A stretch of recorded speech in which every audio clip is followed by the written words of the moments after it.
Good morning, Mario, and good morning, Switch fans. The year is nearly over, but we got great news to discuss today. Out of nowhere, a cyclone of awesome stories for me to share it with you. So what's going on, everybody? It's Zach from SwitchForce. I hope you're all doing fantastic. I hope you're ready for the changeover to a new year and a new opportunity for yourself, for games, and for us. But in the meantime, hit that like button if you've enjoyed this show at all in 2021, and make sure to let me know your take on today's topics because they're really cool in the comments down below. Now we are going to be covering a notable 2022 Switch game release date leak, Sakurai completing his final mission, which is really special, Nintendo doing the unthinkable, something crazy and so fast it's honestly mind-blowing when you step back and think, and a shortage is coming. There's always got to be a little bit of both sides of the coin, right? Furukawa is worried and it's not looking great. Plus one of my favorite polls of the year, so make sure to stay till the end of the video. But let's kick things off with this 2022 Switch game. The Game Awards didn't have anything special from Nintendo themselves, but we did see a new trailer for Sonic Frontiers. This is the much rumored and much anticipated big new 3D Sonic adventure, taking things, yes, in the Breath of the Wild direction. And now, according to a leak from a Sony database, we may know exactly when it's dropping. According to the PlayStation database, they've got Sonic Frontiers pegged in for November 15th, 2022. Now, this could be a placeholder date, but usually placeholders are like December 31st. So anytime you ever see 12/31, that's a placeholder. No company is actually releasing a game on New Year's Eve. Although someone should try once just to be absolutely wild and surprise the heck out of us. Anyhow, November 15th makes a lot of sense, all right? That's smack dab in the middle of the holiday release schedule. It's right before Black Friday. And it seems like Sonic Frontiers does need more time to gestate and reveal itself as hopefully a really good Sonic iteration. Also have you know that November 15th is a Tuesday, the most typical release for games, so I'm gonna say that yeah, Sonic Frontiers November 15th, barring a delay, that seems pretty darn realistic. Are you excited? Do you have hope for this one? Or do you think Sega's gonna totally botch it? Let me know in the comments down below. Nintendo, golf clap, birthday clap, hip hip hooray clap, you deserve it all because you just did the unthinkable. For a while there, it seemed like Nintendo Wii was gonna be Nintendo's peak in the modern era. 101 million consoles sold. That number is mega massive, right? Only 6 consoles have ever sold over 100 million, and Nintendo has many of them. But now, the Switch joins the club.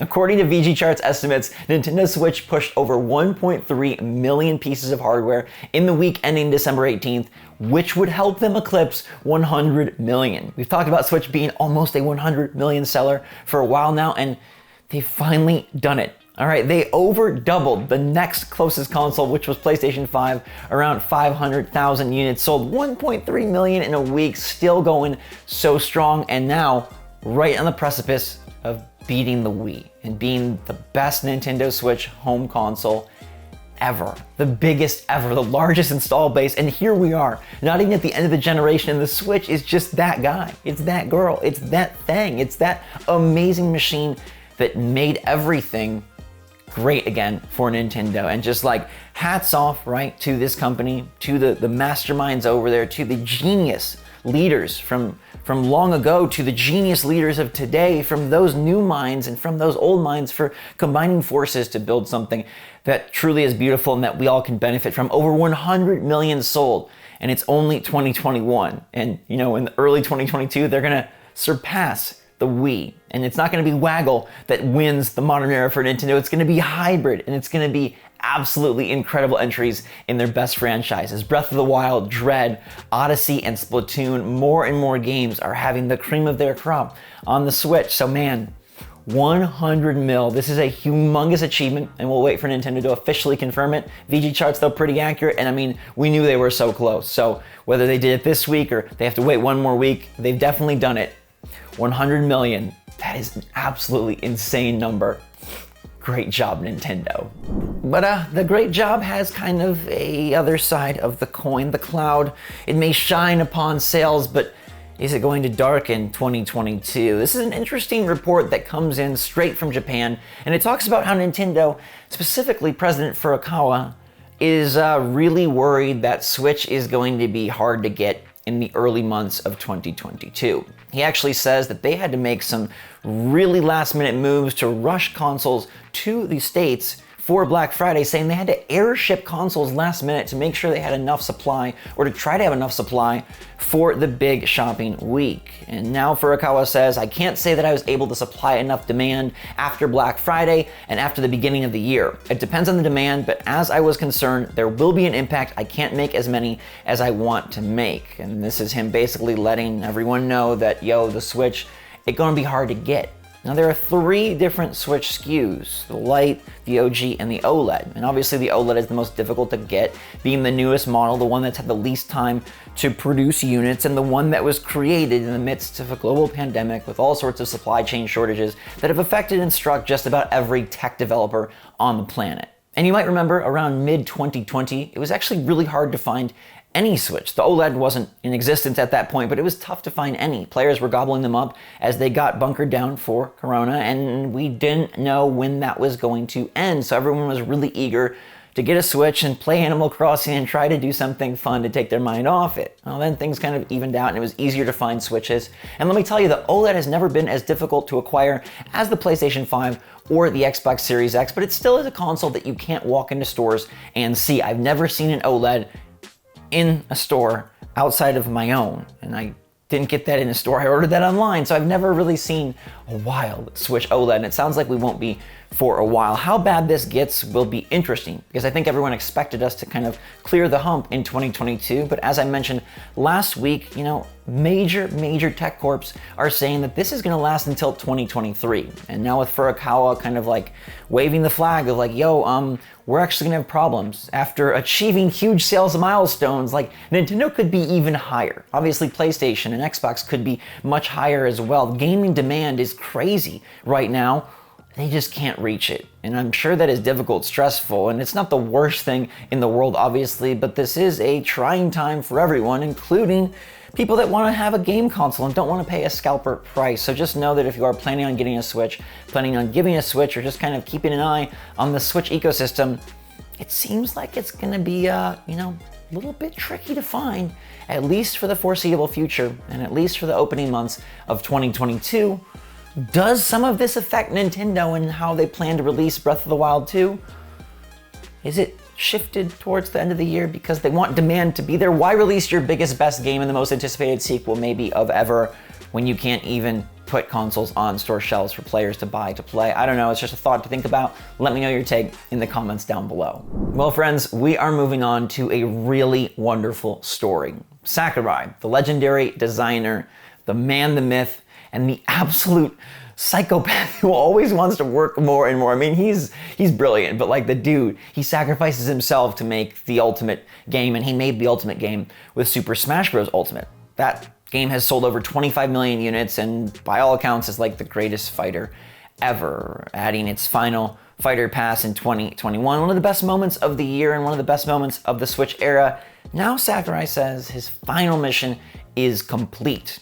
And for a man that's taken on so much, you might wonder, what is his final mission? Well, it's kind of a little known fact that Iwata, before he passed, the wonderful man at the head of Nintendo, who unfortunately died a few years back, he gave Sakurai a final mission of creating Smash Bros. Ultimate, the biggest, best version of Nintendo's amazing brouhaha. And Sakurai now says in an interview with IGN, yes, I believe I was able to fully complete this mission. It gives me chills because I know how important Iwata was to Nintendo, and especially to someone as prolific as Sakurai. And for Sakurai to feel like he carried Iwata's last request, his final mission, and knowing he had to deliver not just for the fans, but for probably a mentor and for someone who he looked up to and revered, like, that had to be tough. And he truly did do it because he delivered an amazing game that I think appeased fans of all sorts of genres, all sorts of franchises, and this fighter is absolutely, like, it's untoppable. The Switch can top the Wii, but I don't know that anything will ever top Smash Bros. Ultimate. Even Sakurai himself has said next they'd have to reduce the roster and find new creative ideas. And in this interview, Sakurai says that he may not necessarily continue down the path of game development, although he wants to keep an open mind. He doesn't know what he'll do yet, and obviously I'm going to be keeping tabs on his future. But it's the future past of that magical request from Iwata to build us the best fighter ever. And Sakurai did it. For us, for gaming, for Iwata. And I just love this story as one to close out 2021. It's just comes full circle. It really is wonderful, and I'm sure Iwata is looking down and just enjoying the Switch era, all the success, and most importantly, the fun that players are having, the joy that this system, that this Smash Bros. Ultimate game, that Sakurai's hard work has brought to our favorite hobby. It's really special, and I hope you guys can take a moment to just enjoy this sentimental moment. It's a fantastic one to conclude the year. And you know, from my take, like, I think, yes, Sakurai absolutely did fulfill the final mission. Whatever Iwata asked of him, it seems like he exceeded. I'd love to know from you all, do you think Smash Bros. Ultimate fulfilled this final mission? Did it live up to not just the hype, but also the honorable request from Iwata? Do you believe that this game, did Sakurai do it? Let me know your take. All right, friends, we've made it to our poll. And like I said, this is a really good one. I'm interested to see your take because I asked you your favorite Nintendo moment of 2021. Now, you know, we post these polls in the community tab every weekday evening, so make sure to check there to get your voice heard and be a part of our awesome show together. I gave you a bunch of good options, like Metroid Dread being a real game and revealing itself after like a decade of rumors. Switch OLED and Switch Pro rumors and reveal, like a 4K system, but oh no, just a better, bigger screen. Zelda Breath of the Wild 2 getting a gameplay trailer at E3 and showing off some snazzy new moves for Link. The final Smash Bros. Fighter presentation, dropping Sora into the universe and just kind of culminating a wonderful world of incredible characters. And then Chris Pratt is Mario and Jack Black is Bowser, which surprisingly picked up quite a bit of the vote, but in fact it was that Breath of the Wild 2 trailer that was your favorite moment of 2021 for Nintendo Switch, garnering 38% of the vote. Although Metroid Dread being real was close behind with 26, and both of those were amazing moments. It seems like the Smash Bros. Fighter was also a big one for you guys, getting 14% of the vote, and then the Mario movie reveals with the crazy cast of characters, Donkey Kong, Seth Rogen, Jack Black, Bowser, Chris Pratt doing some sort of plumber voice for Mario, that got 12%. My pick was honestly the hardware. I'm just a big hardware guy. I love thinking about Nintendo's next entry, their next foray. The Switch is so cool, like what could they do beyond? And even though the OLED was nowhere near what we all kind of hope they do, it still is a really great system, and it's improved my way of play every time I pick it up. That screen is gorgeous. I love the less bezel, and the brightness is just, it makes those Nintendo games really just shine. Their colors just erupt off the screen. 9% thought that was the biggest moment, myself included, but what a wonderful year. So many great moments, and I can't wait to see what this poll looks like next December. Like, what do we say are the best moments of 2022?